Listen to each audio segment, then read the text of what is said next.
बिस्मिल्लाहिर्रहमानिर्रहीम।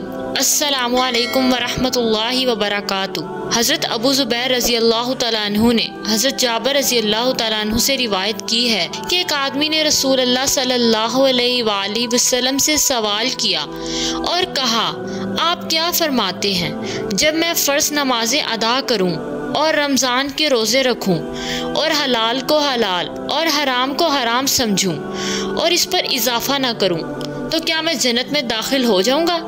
आप सल्लल्लाहु अलैहि वसल्लम ने फरमाया, हाँ। उसने कहा, अल्लाह की कसम, मैं इस अमल पर कोई इजाफा नहीं करूंगा। रसूल अल्लाह सल्लल्लाहु अलैहि वसल्लम ने फरमाया, अल्लाह ताला फरमाता है कि मेरे उस मोमिन बंदे का जिसकी मैं कोई अजीज़ चीज़ दुनिया से उठा लूँ और वो इस पर सवाब की नीयत से सब्र कर ले, तो उसका बदला मेरे यहाँ जन्नत के सिवा और कुछ नहीं। हज़रत कतादा बिन नुमान रज़ी अल्लाह तआला अन्हु से रिवायत है कि रसूल अल्लाह सल्लल्लाहु अलैहि वसल्लम ने फरमाया, जब अल्लाह किसी बंदे को पसंद फरमाता है तो उसे दुनिया के मालो मनसब से बचा लेता है, जैसे तुम में से कोई अपने मरीज़ को पानी से बचाता है।